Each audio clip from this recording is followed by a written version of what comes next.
A blood-curdling scream tore through the crisp morning air as Sarah Wilson stumbled upon a lifeless body sprawled behind the dusty saloon in Redemption Creek.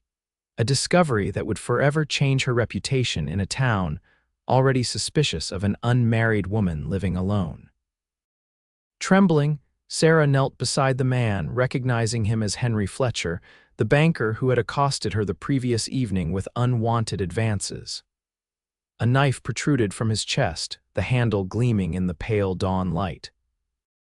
Blood had soaked into the parched earth beneath him, already attracting flies in the early summer heat. "What have you done?" The accusatory voice came from behind her.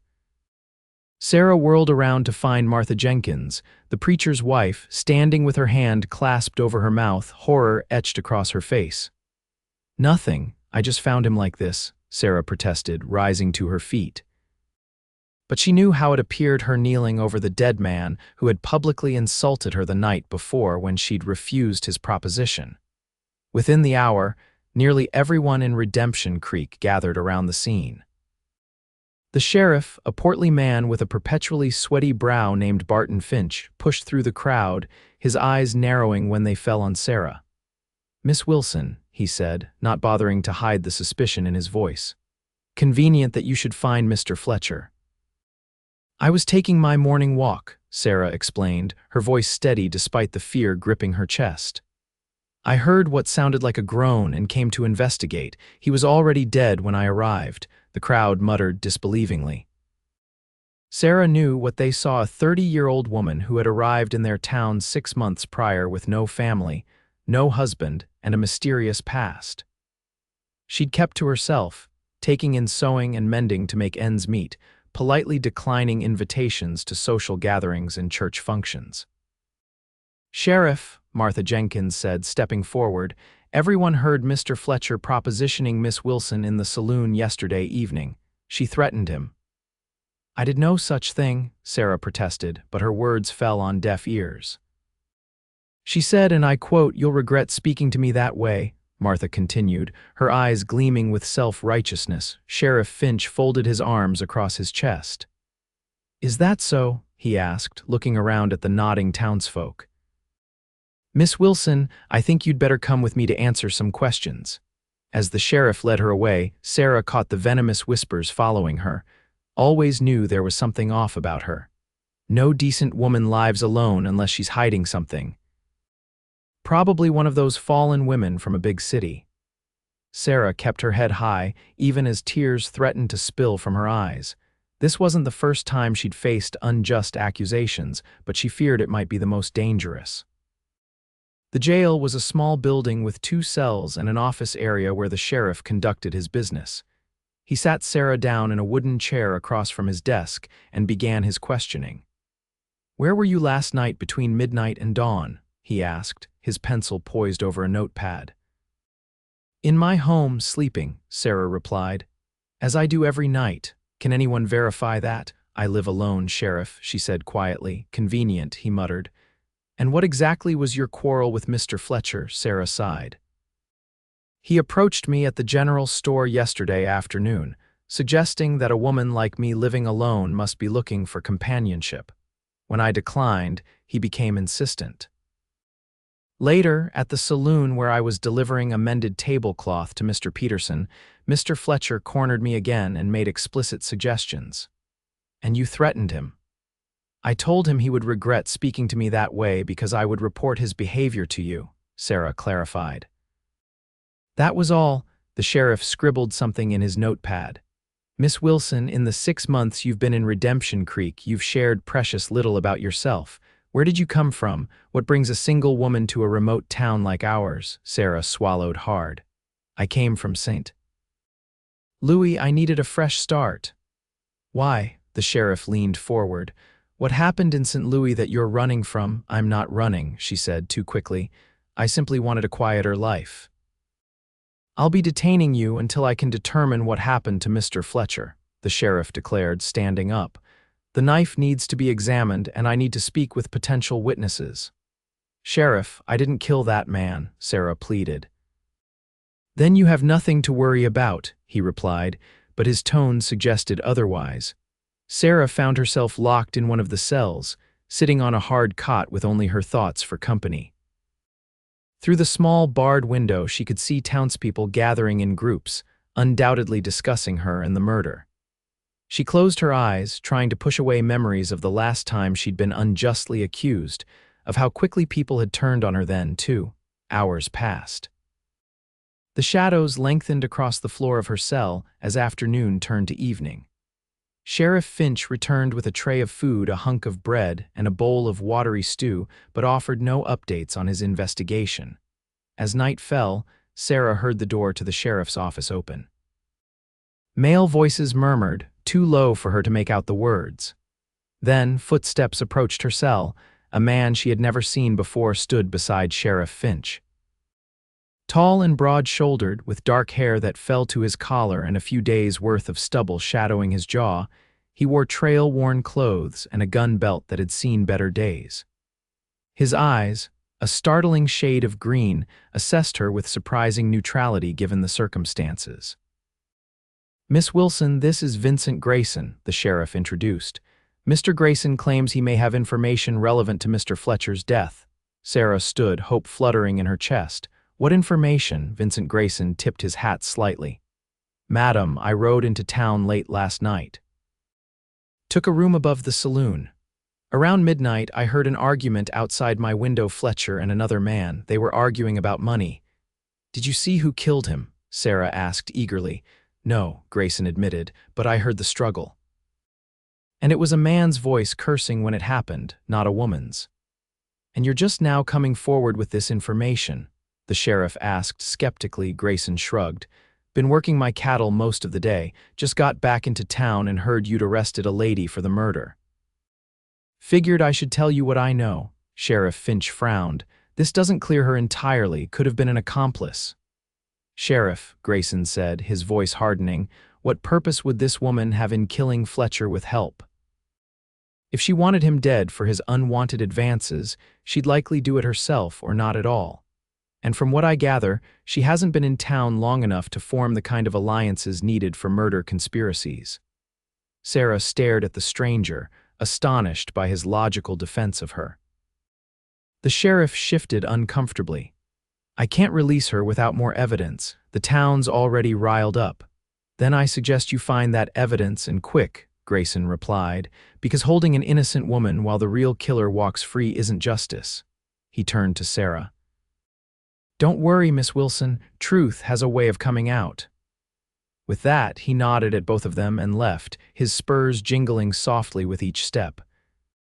Sarah sat back down on her cot, puzzled by the stranger's intervention but grateful for the first glimmer of hope she'd had since discovering Fletcher's body.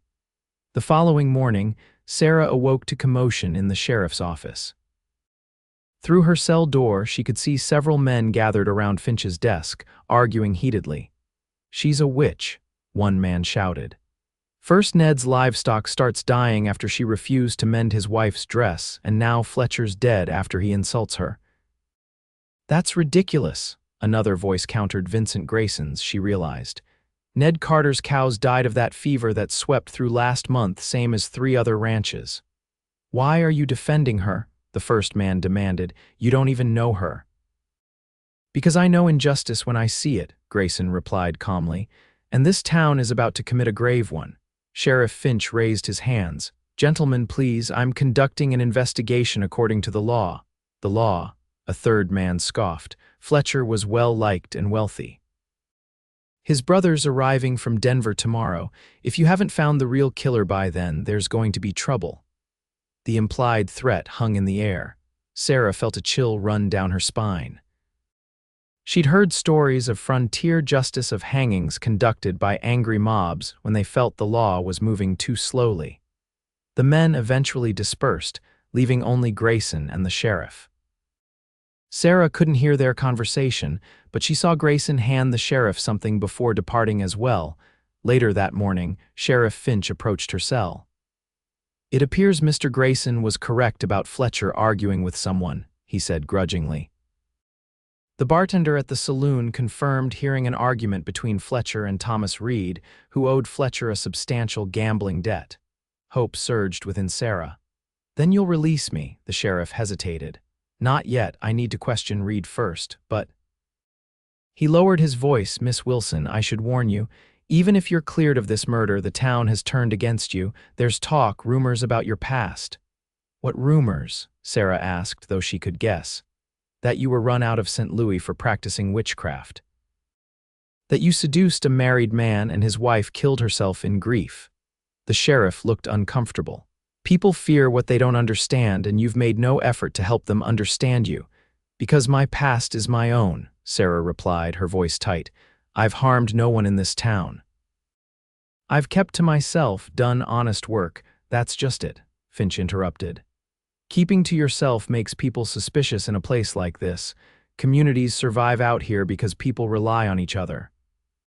Sarah turned away, unwilling to let him see how his words stung because they contained a kernel of truth.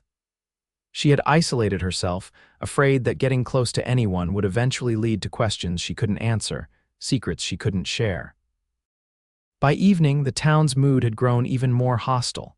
From her cell window, Sarah could see a gathering crowd in the street, their faces illuminated by lantern light. Their voices rose in anger, demanding justice for Fletcher. The sheriff entered, his face grave. I found Reed. He admits arguing with Fletcher but swears he didn't kill him, says he left Fletcher alive behind the saloon around midnight. And you believe him? Sarah asked. His wife confirms he was home by 12:30 and it's a 20-minute walk from the saloon to his farm, Finch replied. The doctor estimates Fletcher died closer to dawn. So I'm still your only suspect. The sheriff didn't answer directly.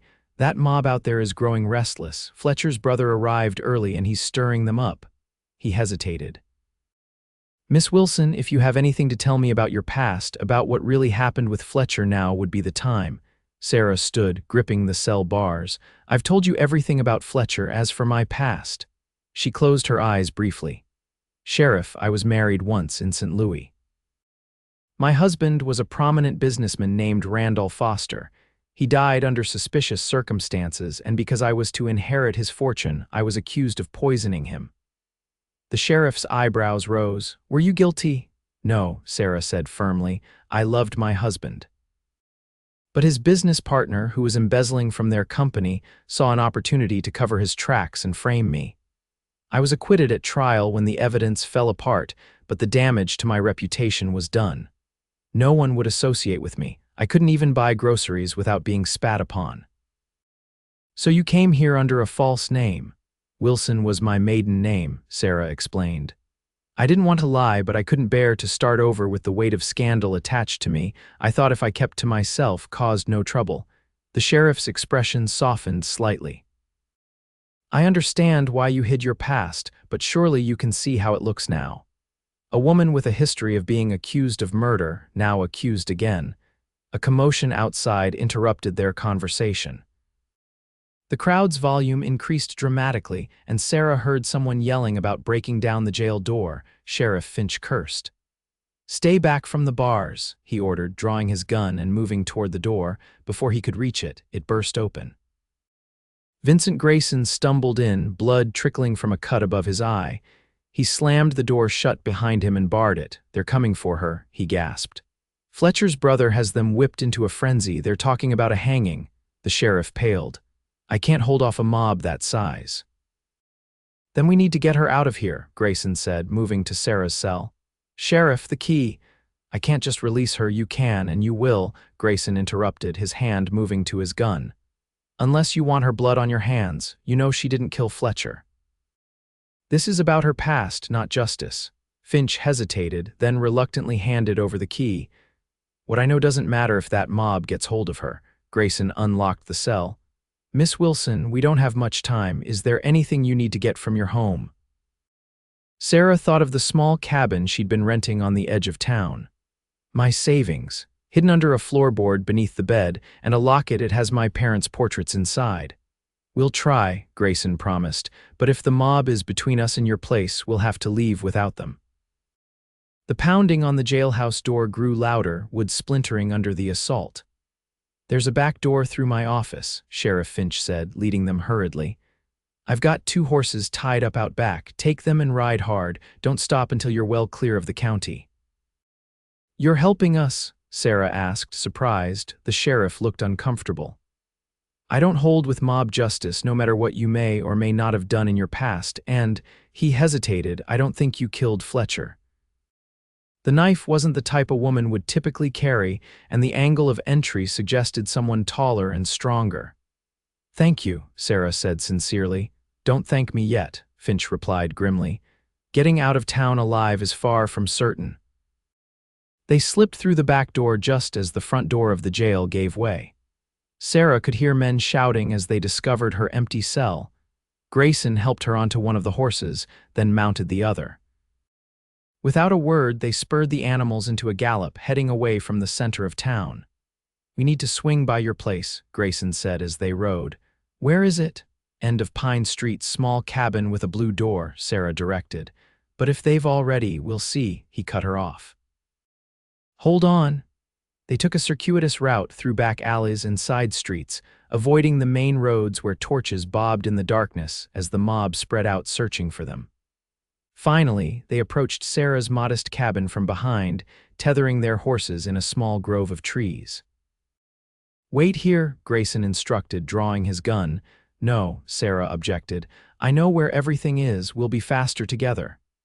He studied her face, then nodded. "Stay close." They crept to the cabin, finding it mercifully undisturbed so far.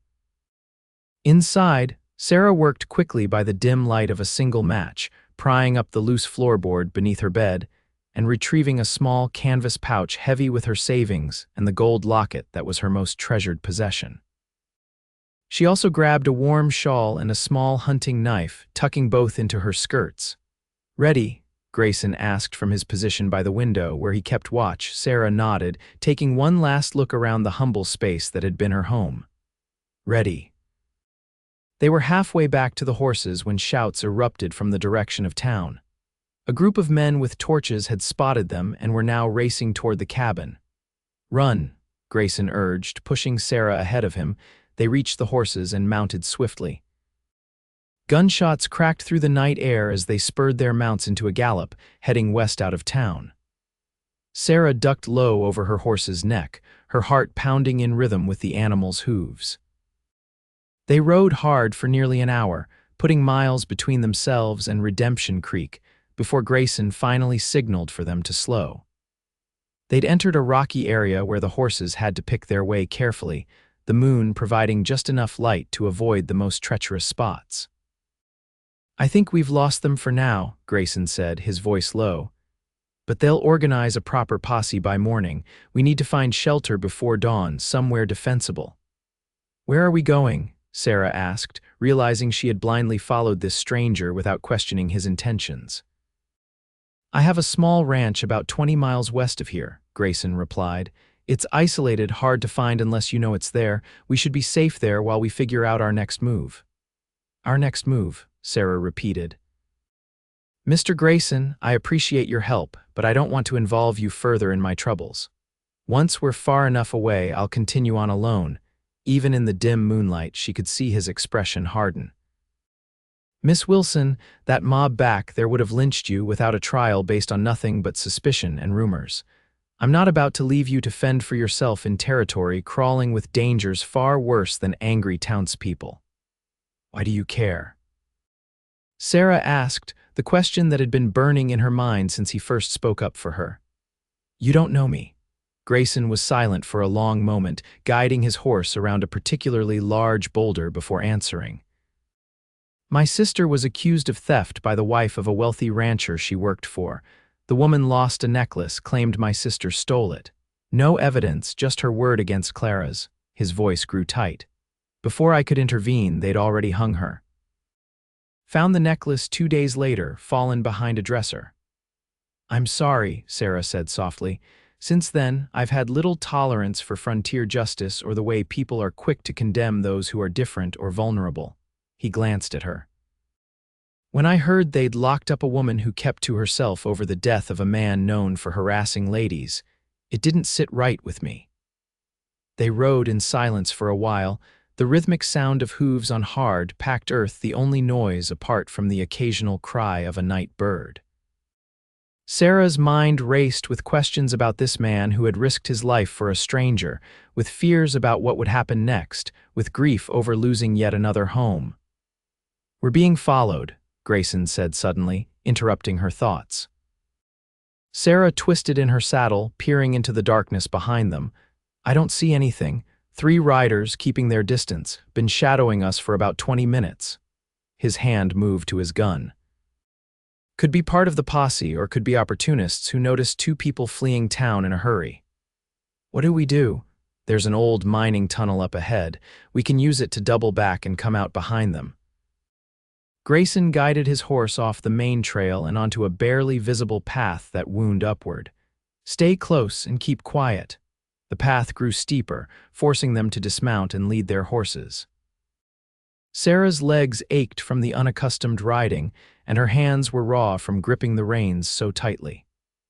Still, fear kept her moving, following Grayson's broad back as he navigated the treacherous terrain with surprising confidence for the middle of the night. They reached the abandoned mine entrance, a dark hole in the rocky hillside, partially hidden by overgrown brush. Grayson tied the horses to a sturdy tree a short distance away. "The tunnel runs straight through the hill and comes out on the other side," he explained in a whisper. "It's stable enough, but watch your footing. There are old rails and equipment scattered about." He struck a match, lighting a small lantern he'd taken from his saddlebag. The weak flame illuminated only a few feet ahead of them, but it was enough to keep them from stumbling as they entered the tunnel. The air inside was cool and damp, smelling of earth and decay. Sarah stayed close to Grayson, trying not to think about what might be living in the darkness around them. The tunnel wasn't high enough for him to stand fully upright, forcing him to duck his head as they walked. "How do you know about this place?" Sarah whispered. "Worked as a silver miner for a few years before I saved enough to buy my ranch," Grayson replied quietly. This was one of the first mines in the area, abandoned when the vein played out. Most folks have forgotten it exists. They continued in silence for what felt like an eternity, but was probably only 15 minutes. Finally, a faint glow of moonlight appeared ahead, marking the far entrance. Grayson extinguished the lantern before they reached it, allowing their eyes to adjust to the darkness. At the tunnel's mouth, they crouched behind a pile of debris, peering out at the landscape below. 3 riders had indeed followed their trail and were now dismounted, examining the ground near where the path to the mine branched off from the main trail. "They're not from Redemption Creek," Grayson observed. "Look at the way they're dressed. Those are outlaw clothes, not townspeople." Sarah studied the men. He was right, their clothes were mismatched and trail-worn, their guns prominently displayed. One wore a red bandana across his face, obscuring his features. "Bandits," she whispered. Grayson nodded grimly. "Probably figured we're running from the law, carrying valuables. Easy targets." "What do we do?" "Circle around behind them, get back to our horses, and ride hard for my ranch." Grayson checked his gun. "If they spot us, stay behind me and run for the horses. Don't stop for anything." They began making their way carefully down the hillside, using boulders and scrub brush for cover. The bandits were still focused on the trail, arguing among themselves about which way their quarry had gone. Sarah and Grayson had almost reached the point where they could double back to their horses when Sarah's foot dislodged a small rock. It tumbled down the slope, clattering noisily in the quiet night. All 3 bandits whirled around, guns drawn. "Up there!" one shouted, spotting their movement. "Run!" Grayson pushed Sarah ahead of him as gunshots rang out. They sprinted toward where they'd left the horses, bullets kicking up dust at their heels. Grayson turned twice to return fire, forcing their pursuers to take cover and buying precious seconds. When they reached the horses, Sarah's hands shook so badly she could barely untie her mount's reins. Grayson finished freeing his horse and moved to help her, his movements quick and efficient despite the danger. "Mount up," he ordered, practically throwing her into the saddle. Sarah gripped the reins as Grayson swung up onto his own horse. They spurred the animals forward just as the bandits crested the rise behind them. More gunshots echoed through the night. Grayson's horse reared suddenly, nearly unseating him, before recovering and lurching forward.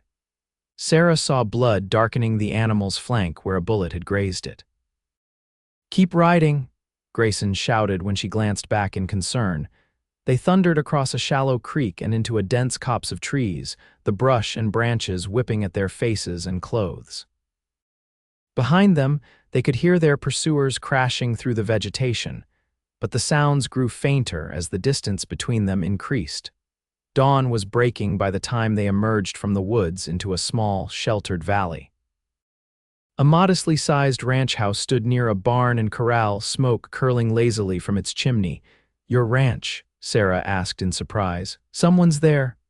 "My foreman, Hank," Grayson explained, wincing slightly as he adjusted in his saddle. "Good man, trustworthy." As they approached, Sarah noticed Grayson listing to one side. "You're hurt," she realized with alarm. "It's nothing," he dismissed, but the growing bloodstain on his side told a different story. They rode into the ranch yard where a weathered man in his 50s emerged from the barn, rifle ready. When he recognized Grayson, he lowered the weapon. "Boss, wasn't expecting you back so," he broke off, noticing Grayson's condition and Sarah's presence. "What happened?" "Bandits," Grayson replied tersely, sliding awkwardly from his saddle. His legs buckled as he hit the ground. Sarah dismounted quickly, rushing to his side. Together with Hank, she helped Grayson into the house and onto a bed in what appeared to be the main bedroom. "Bullet caught me just above the hip," Grayson explained through gritted teeth as Hank helped remove his coat and shirt. "Don't think it hit anything vital, but it's still in there." "I'll get the doc," Hank said, already moving toward the door. "No," Grayson called after him. "No doctors." "We're in trouble, Hank. This lady is being hunted by a mob from Redemption Creek, and I've helped her escape. Anyone asking questions right now could lead them straight to us." Hank looked between them, his expression inscrutable. "What kind of trouble exactly?" "She was falsely accused of murder," Grayson said before Sarah could speak. "I believe her innocent, but the town had already decided her guilt. They were coming to hang her." The foreman studied Sarah for a long moment. "Madam, are you innocent of this murder?" "Yes," Sarah said firmly, meeting his gaze. "I discovered the body, nothing more," Hank nodded slowly. "Then we'll handle this ourselves. I've dug out enough bullets in my time." He turned to Sarah. "There's clean cloths in the kitchen cupboard and a bottle of whiskey in the pantry. Fetch them, then boil some water." Sarah hurried to comply, grateful for the chance to make herself useful. When she returned with the supplies, Hank had already cut away Grayson's blood-soaked shirt to expose the wound. It was an angry red hole just above his right hip, still seeping blood. "Hold him down," Hank instructed, pouring whiskey over a knife he'd heated in the fireplace flame. "This won't be pleasant." Sarah positioned herself at Grayson's shoulders, pressing down firmly. Their eyes met briefly, and she saw pain but also determination in his green gaze. "Thank you," she whispered, "for everything." He managed a tight smile. "Don't thank me yet. We're not out of the woods." Hank began his work, probing for the bullet. Grayson's body went rigid beneath Sarah's hands, a strangled groan escaping his clenched teeth.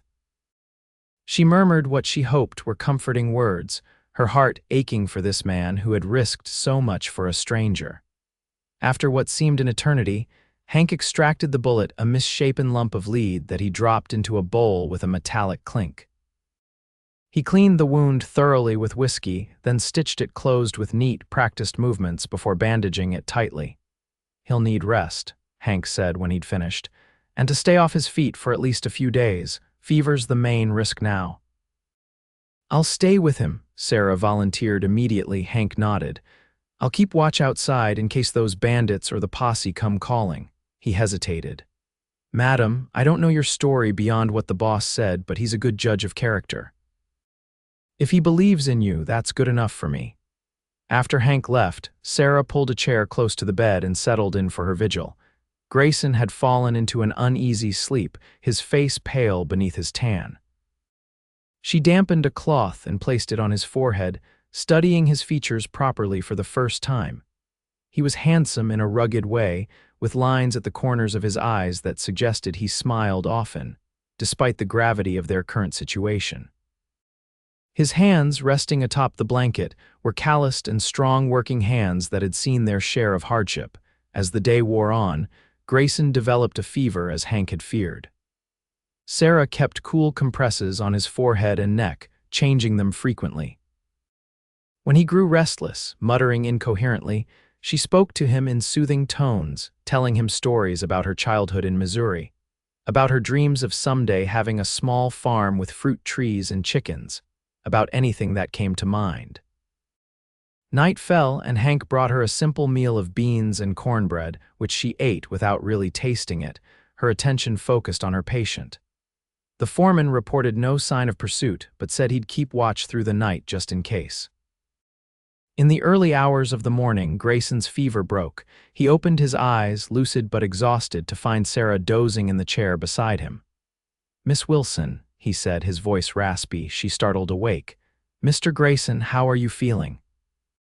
"Like I've been trampled by a herd of buffalo," he admitted with a weak smile. "But alive, thanks to you and Hank." "You saved my life," Sarah reminded him. "I was just returning the favor." He attempted to sit up but winced and abandoned the effort. "Have there been any signs of pursuit?" "None so far. Hank's been keeping watch." She helped him take a few sips of water. "You should rest more. The bullet's out, but you lost a lot of blood." Grayson settled back against the pillows. "You should rest too. There's another bedroom down the hall." Sarah hesitated. "I'd prefer to stay close in case you need anything." "Stubborn woman," he murmured, but there was warmth in his tone. "Look, who's talking?" she retorted with a small smile. "The man who took a bullet helping a complete stranger." His expression grew serious. "Not a complete stranger." "I knew enough." "What do you mean?" Grayson sighed. "When I first heard the accusations against you, I made inquiries, sent a telegram to a friend in St. Louis. He confirmed your story about your husband, the trial, everything." Sarah stiffened. "You investigated me." "I needed to be sure I wasn't helping a guilty woman escape justice," he explained. "What I learned only confirmed my instincts that you were being persecuted, not prosecuted." "So you know everything about me," Sarah said, a hint of bitterness in her voice.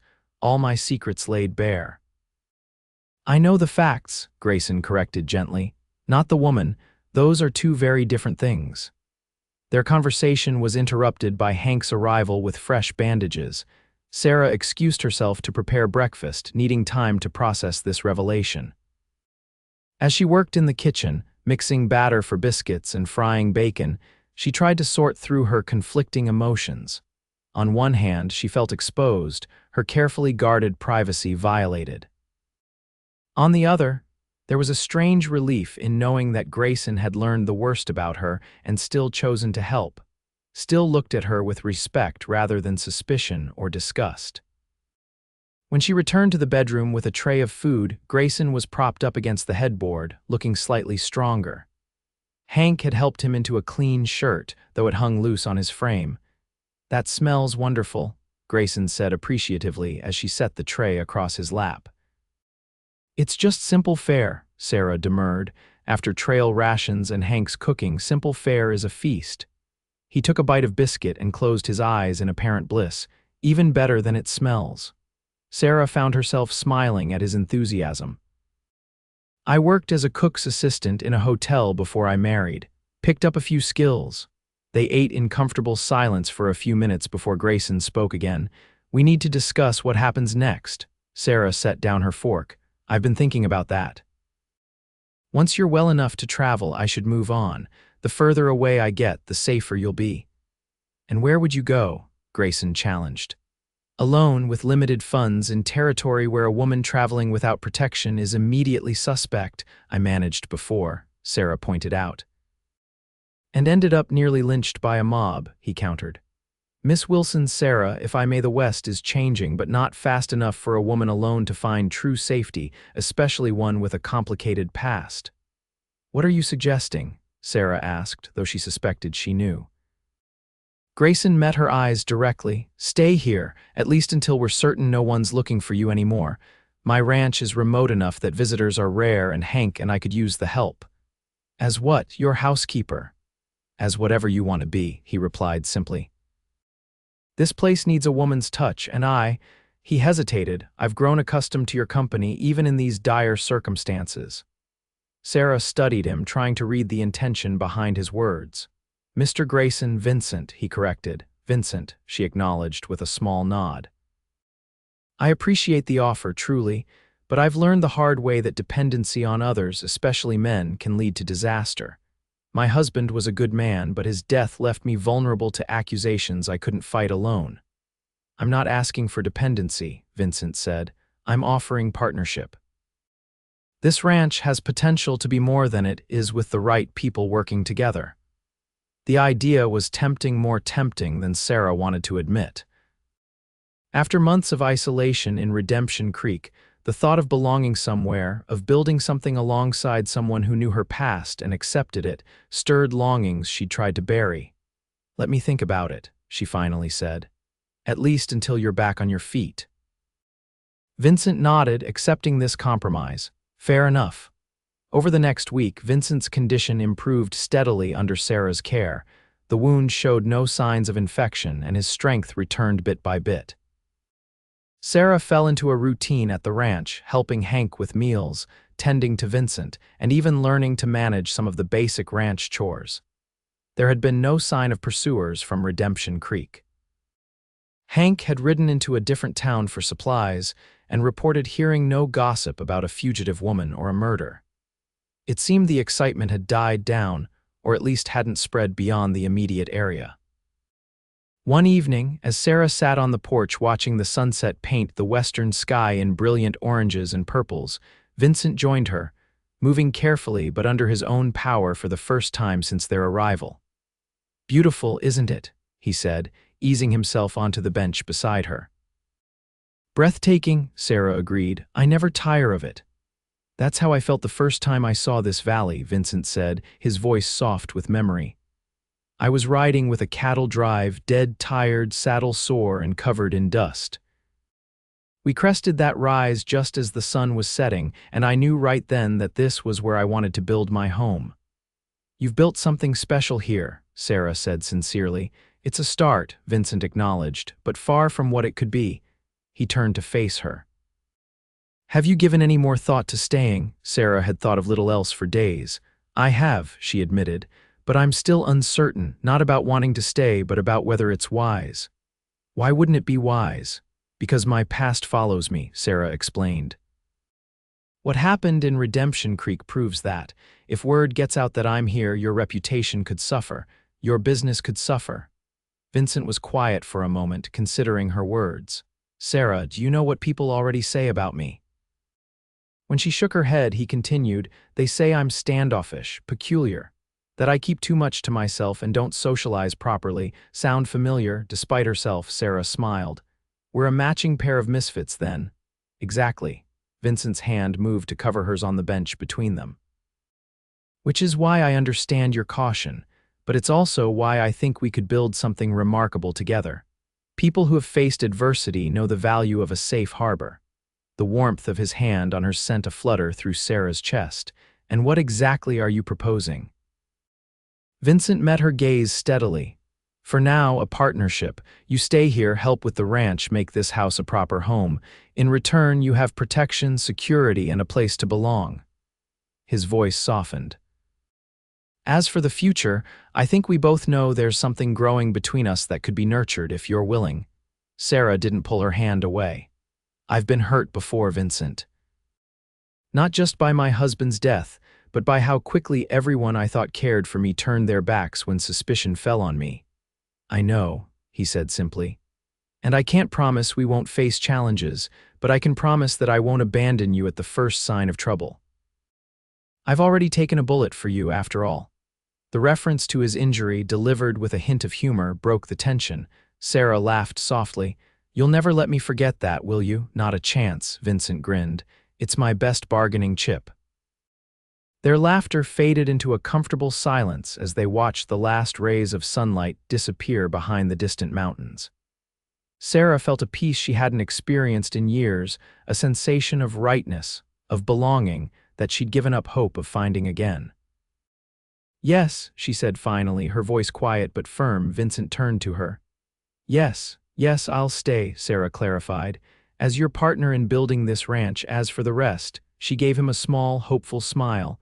We'll see where time takes us. The joy that spread across Vincent's face warmed her heart. He lifted her hand to his lips, pressing a gentle kiss to her knuckles. Then we have a deal, Miss Wilson. Please, she said, call me Sarah. Days turned to weeks and weeks to months. Summer faded into autumn, bringing cooler temperatures and changing the landscape around the ranch to brilliant golds and reds. Sarah and Vincent fell into an easy rhythm of work and companionship, their initial partnership deepening into something more with each passing day. Sarah transformed the ranch house from a functional bachelor's quarters into a true home. She sewed curtains for the windows, planted a kitchen garden that yielded an abundance of vegetables, and added feminine touches that softened the rustic interior without compromising its character. Vincent taught her to ride properly, to handle a rifle for protection, and the basics of cattle ranching. Sarah proved a quick study, her determination compensating for her lack of experience.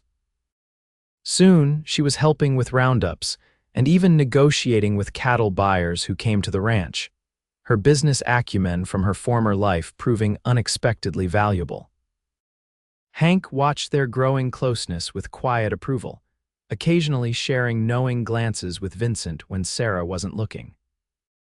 The foreman had become something of a father figure to Sarah, teaching her the ways of ranch life with gruff patience and defending her fiercely on the rare occasions when visitors asked too many questions about the new lady at Grayson's place.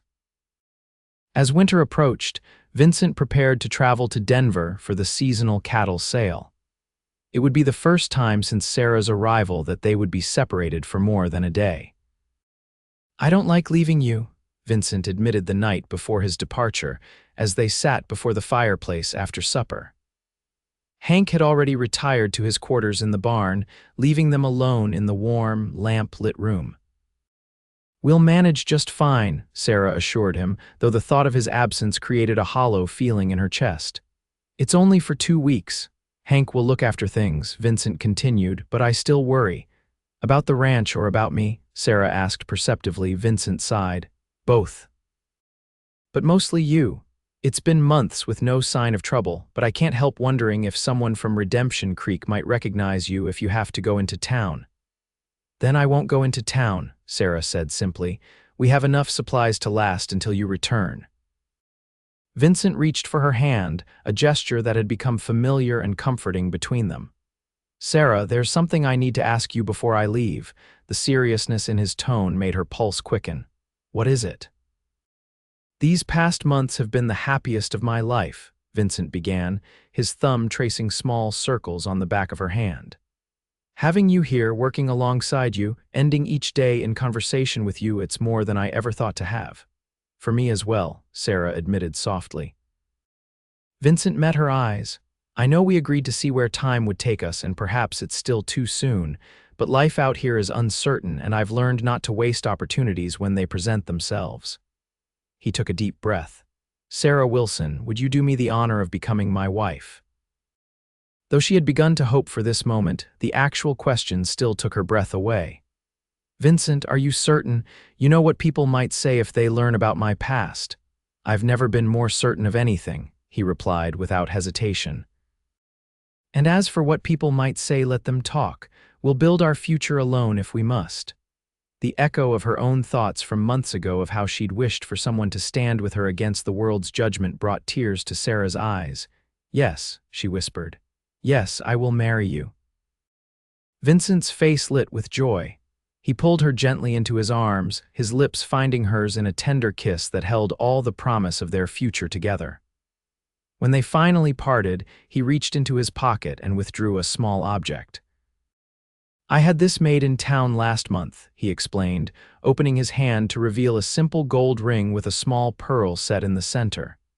It's not fancy, but it's perfect, Sarah interrupted, extending her trembling hand so he could slide the ring onto her finger. Absolutely perfect. They were married the following spring, after the worst of winter had passed and the landscape had burst into new life.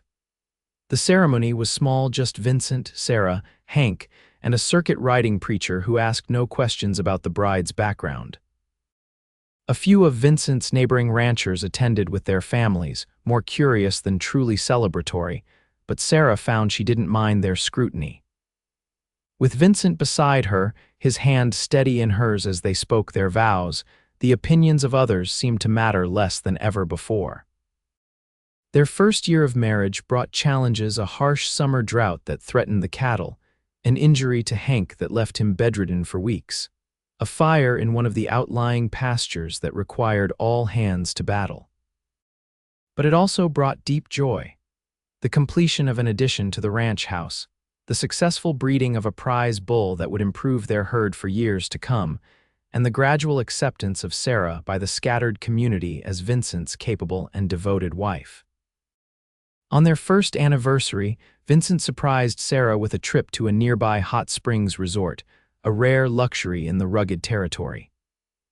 As they soaked in the healing waters under a canopy of stars, Sarah rested her head on her husband's shoulder, content in a way she had once thought impossible. "Happy?" Vincent asked, his arms secure around her waist. "Completely," Sarah assured him. "Though I do miss the ranch already," Vincent chuckled. "We've been gone less than a day." "It's home," Sarah said simply. "I never thought I'd have that feeling again after St. Louis." Vincent turned to face her, brushing a strand of damp hair from her forehead. "There's something I've been wanting to tell you. I received a letter last week from an old friend in Redemption Creek." Sarah tensed slightly.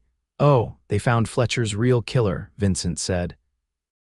Thomas Reed confessed on his deathbed. He'd lost heavily to Fletcher at cards and couldn't pay. When Fletcher threatened to take his farm as payment, Reed stabbed him. "After all this time," Sarah murmured, a weight she hadn't realized she still carried lifting from her shoulders. "Does anyone there know what became of me?" "The letter mentioned rumors that you'd fled to California or perhaps back east," Vincent replied. "No one suspects you're living happily as a rancher's wife just 2 counties over." Sarah smiled, relaxing against him once more. "Good. Though I must admit, there are times I think about going back just to see their faces when they learn the truth." "Would you want to?" Vincent asked seriously. "We could if it would bring you peace." Sarah considered the question, surprised to find that the anger and resentment that had once burned so fiercely had dimmed to embers. "No," she decided. "Redemption Creek is the past. This ranch, our life together, that's what matters now." Vincent kissed her temple. "Then we'll continue building our future, just as we promised." "Together," Sarah added, turning her face up to meet his lips with hers. The resort was only the first part of Vincent's anniversary surprise. Upon their return to the ranch, he led Sarah to the barn where a new buggy waited, painted a cheerful blue that matched the door of their house. "For your trips into town," Vincent explained. "I thought it was time you stopped borrowing Hank's battered old wagon." "It's beautiful," Sarah exclaimed, running her hand along the polished wood. "But you know I rarely go to town." "That might need to change," Vincent said with a mysterious smile, "especially considering your condition." Sarah stared at him, her heart suddenly racing. "My condition?" "How did you know you're expecting our child?" Vincent finished, his eyes twinkling. "I may be just a simple rancher, but I notice when my wife suddenly develops an aversion to the smell of coffee and needs more rest than usual." Sarah laughed, joy bubbling up inside her. "I was going to tell you tonight. I wanted to be certain first." Vincent gathered her into his arms, lifting her off her feet in an exuberant embrace. "When?" he asked, setting her down gently. "Late autumn, the doctor in town thinks," Sarah replied, placing his hand over her still flat stomach. "We'll have a child to keep us warm through the winter." Vincent's expression grew serious, though his eyes still shone with happiness. "Sarah, I promise you this child will never know the kind of judgment you faced. We'll raise him or her to be strong, compassionate, and unafraid of others' opinions. With you as a father, how could they be anything else?" Sarah said softly, touched by his fierce protectiveness. Their son, James Randall Grayson, was born on a clear November night with Hank pacing nervously outside the bedroom door and the local midwife coaching Sarah through her labor. Vincent refused to leave his wife's side, holding her hand through each contraction and wiping her brow with cool cloths, his face a mixture of worry and wonder. When the midwife placed the squalling infant in Sarah's arms, Vincent knelt beside the bed, tears streaming unashamedly down his face. "He's perfect," he whispered, touching his son's tiny hand with reverent fingers. "He is," Sarah agreed, exhausted but radiant, "and he's ours." As James grew, so did the ranch. Vincent's careful management and forward-thinking investments paid off, allowing them to purchase additional land and expand their operations. Sarah's garden became a small orchard with apple and peach trees that produced abundantly in their 4th year. They built a proper schoolroom onto the house, anticipating the day their son would begin his education. 2 years after James's birth, Sarah gave birth to a daughter they named Clara after Vincent's sister. The little girl had her mother's delicate features, but her father's determined green eyes and stubborn chin. With 2 small children and a thriving ranch, Sarah found herself busier than ever. Yet in quiet moments, nursing Clara in the rocking chair by the window, watching Vincent teach 3-year-old James to ride his first pony, sitting on the porch in the evening with her family gathered around her, she marveled at the fullness of her life. On a warm summer day when James was 5 and Clara 3, an unexpected visitor arrived at the ranch. Sarah was in the garden, the children helping her harvest peas, when she heard the sound of an approaching wagon.